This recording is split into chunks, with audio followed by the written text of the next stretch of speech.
Nessa nossa lição de número 4, trataremos sobre o servo de Jeová.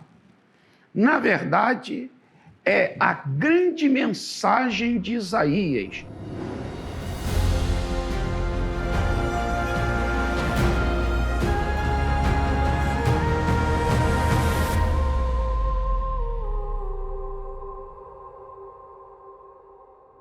O livro do profeta Isaías é conhecido pelos estudiosos e pela cristandade de uma maneira geral como sendo o livro messiânico, na verdade, dá foco ao Senhor Jesus Cristo. Mas esse capítulo de número 53 é um texto glorioso, onde vai nos proporcionar detalhes acerca da pessoa grandiosa de Jesus. Nesta lição, podemos logo começar a entendermos o princípio referente ao servo. Logo, quando chegamos a Isaías, precisamos aprender a distinguir.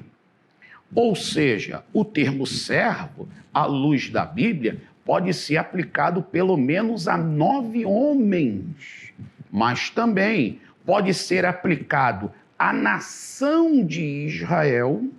Principalmente isso ocorre no livro do profeta Isaías, e aí temos que aprender a fazer a distinção para não pegarmos um texto que está falando sobre o servo do Senhor relacionado a Israel e aplicá-lo a Cristo ou vice-versa.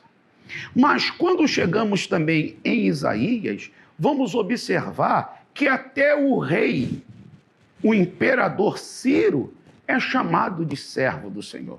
Ou seja, por quê? Na verdade, isso mostra a soberania do Senhor sobre povos, sobre reis, sobre homens poderosos. Acima de qualquer homem que se julgue poderoso está o Todo-Poderoso. Então, quando chegamos em Isaías, precisamos ter essa nitidez. Mas um outro texto que podemos aclopá-lo ao 53 é a mensagem lá do capítulo 42, que vai do versículo 1 ao versículo de número 4. Ali nós temos um perfil referente quem é o servo.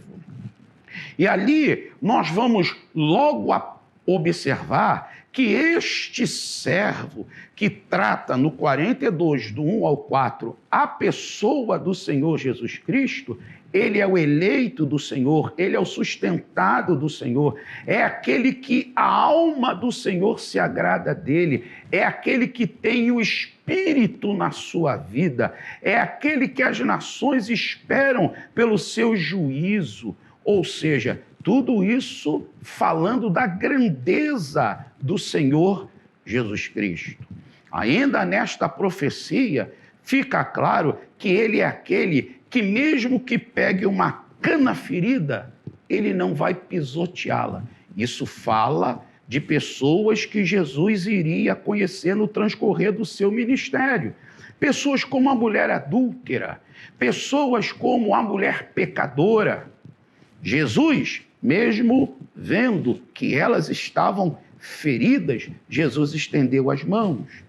Ele não vai pegar o pavio que fumega e vai apagá-lo, não. Isso fala de pessoas sem esperança, que perderam a sua alegria. E Jesus se deparou com o endemoniado de Gadara ou Gerasa, dependendo aí de uma versão. Fluxo, a mulher com fluxo de sangue há 12 anos. Jesus não apagou a esperança deles. Jesus antes assim o acendeu.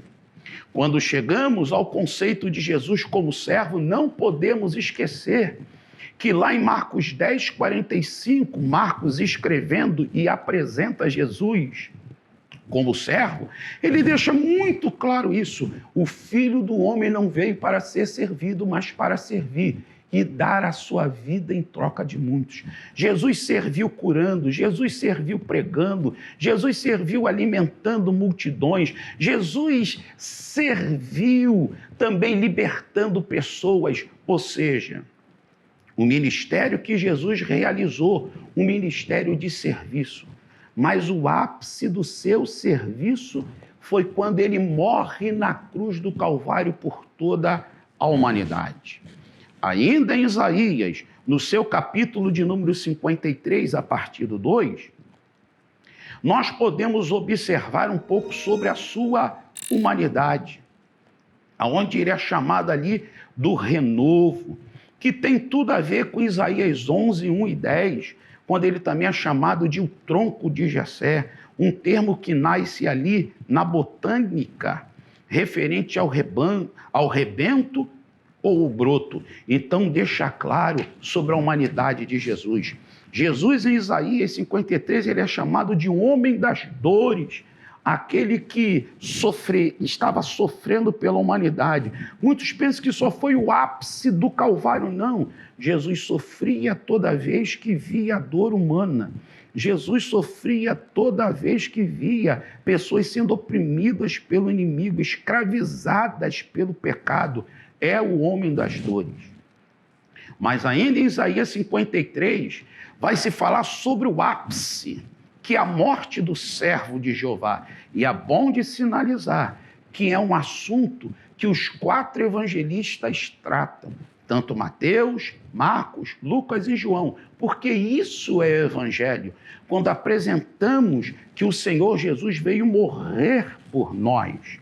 Então, quando lemos ainda em Isaías, fica claro, a partir do seu versículo de número 4, que a sua morte foi voluntária e substitutiva. Ou seja, ele morreu de forma voluntária, ele se entregou e ele ocupou o nosso lugar, não só o nosso lugar, ele também recebeu a nossa penalidade, que é a morte, e transferiu para nós a sua justiça. E ainda Isaías continua detalhando, descrevendo. Podemos assim dizer que Isaías é como se fosse um repórter que está visualizando tudo o que está acontecendo e com detalhes. Ele vai falando, ou seja, Deus lhe deu esta graça. E aí temos ali nítido que ele foi ferido, ele foi moído, como ovelha muda não abriu a sua boca. É interessante em dizer que o julgamento de Cristo é considerado um dos maiores erros jurídicos da história. Afinal, o Senhor Jesus Cristo ali, o próprio juiz o inocentou 3 vezes, Pilatos. E Jesus, ele vence. A mensagem termina falando sobre a vitória de Jesus. Lá, quando chegamos para os pontos finais de Isaías, vamos ver que o justo justificaria a muitos.